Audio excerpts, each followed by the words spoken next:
So isa na nga tayo sa nagulat ng mapabalitang itong 6'9" na si Ladis Lepalam nagta-try out para makukuha ng spot sa team ng Converge Fiber Xers. So batay nga dito sa naging update ni Basketball Zone, credit po. So tara't atin yung pag-usapan nito Matatandaang itong si Ladis Lepalam ay 4th round 2025 draft pick ng Meralco Bolts. So nakakapagtaka lang kung kailan nga ito healthy at nasa sa kondisyon. Saka pa binitiwan ng Meralco. Matatandaan naman kamakailan lamang nasaksihan pa itong maglaro sa practice game ng Meralco Bolts. So para sa opinion natin, sayang, bihira ang magkaroon, lalo na dito sa PBA ng isang 6'9" big man kung tutuusin para sa isang koponan. So kung may ganitong big man ka, syempre, laking tulong ng size na to. Yun bang presensya niya na makapagpapailang sa ibang katunggaling kalaban, di ba? Sa mga hindi familiar kay Ladis Lepalam, may taas itong 6'8" to 6'9". Kaya nitong pumosisyon, mapa center man yan, o power forward. Produkto ito ng De La Salle College of St. Bened Racers sa NCAA. Bago ito nag-PBA, kung saan nasa listahan nito or naging parte ng 2025-26 Meralco Bolts rosters nakapag-MPBL nga po muna ito sa iba't ibang koponan. So ngayong napabalitang nagta-try out na ito sa Converge, malinaw na wala na ito sa poder ng Meralco Bolts. So ngayon, tingnan natin kung makakakuha siya ng spot sa Converge. Dahil ang lalim din ng lineup ngayon ng Converge lalo na pagdating sa big man. Kaagaw niya syempre andyan yung twin tower nila na sila Justin Baltasar and Arana. May Larry Muyang, Jaymo Egilos at Jonel Policarpio pa. Samahan pa ng import na si Kyler Kelly. So good luck para sa nagta-try out sa Converge na si Ladis Lepalam. So sana makakuha siya ng slot. So naganap na ang banggaan ng San Miguel Beermen at Meralco Bolts sa kanilang naging tune-up game, kung saan nga tinalo ng San Miguel Beermen ang Meralco Bolts sa final score na 104-98. So sa nangyayaring labang ito tila isang napakagandang laban ang naganap, kung saan nakita agad sa nangyayaring tune-up game na ito yung laro ng import ng San Miguel Beermen. So kitang fit agad siya sa system ng San Miguel. Itong si Marcus Lee, kung saan ang daming dunk at may mga alley-hoop dunk pa na ginawa ito. So credit po kay Summer Vlog and kay Mr. Mark Anthony Sane. Credit po Hiramin ko lang po ng konti yung kaunting video clip. So pakisubscribe nyo nga po sila and pakifollow. Nagbigay lamang nga po tayo ng kaunting update about sa nooy binabash agad na import ng San Miguel Beermen.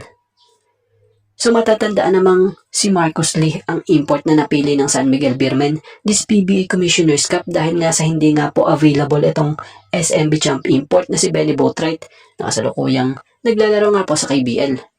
So matatandaan nyo inulan agad ng bashing ang import na ito after lamang may announce noon na ito ang import na gagamitin ng San Miguel Beermen ngayong PBA Commissioner's Cup.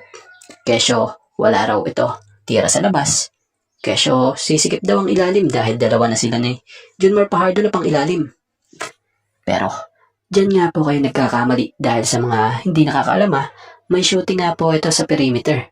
At syempre, malaki ang may tutulong nito gamit ang specialty niya na ganito. Yan yung player na madalas nga po na makikitang sumasalampak sa ring. Kahit paaliho pa nga yan. Kagandahan pa rito sa pagiging high-flying forward niya.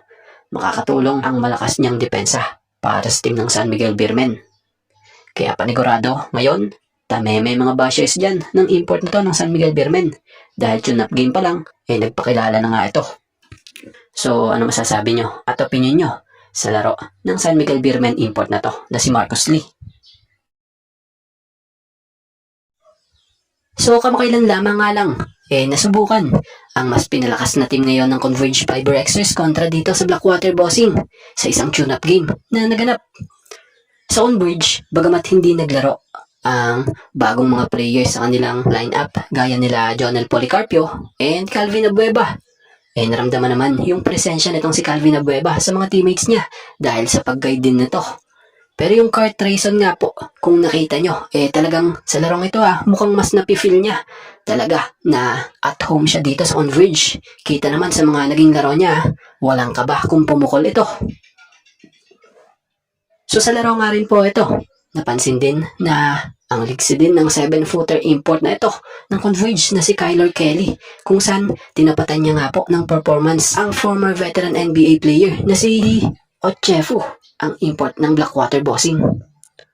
So speaking of Kyler Kelly, kapansin-pansin bukod sa kanyang offensive ability, nadala rin niya nga po sa team ng Converge yung pagiging defensive stopper niya. So kung san-san na nga lang din, tumatapo ng bola kapag nambablock nga siya. So sa laro nga ito kulang pa nga po ang Converge dyan. Wala pa dyan yung Mikey. At yung Juan Gomez Del Llano and Justin Baltazar nung panahong to, nasa commitments na sila sa Gilas nun. So in fairness pa rin naman sa team ng Converge, paano pa kaya kung buo na sila Yung Kyler Kelly, goods na goods ito para sa Converge dahil nakuha nila ito na saktong nasa prime niya pa.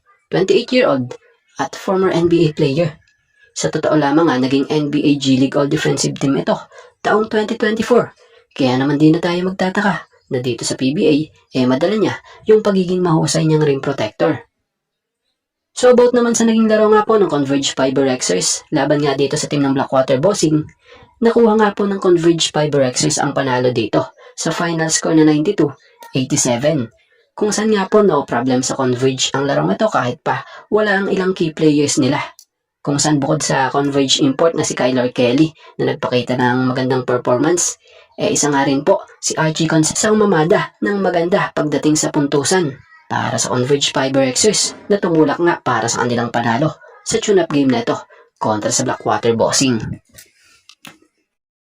At bago nga ang lahat, baka naman po pwedeng makahingi ng isang subscription para sa ating channel or pakifollow na rin po kung nagustuhan nyo ang ating mga basketball update. At kung ito na may makakabigat para sa inyo, kahit isang like and share na lamang po. Maraming salamat po.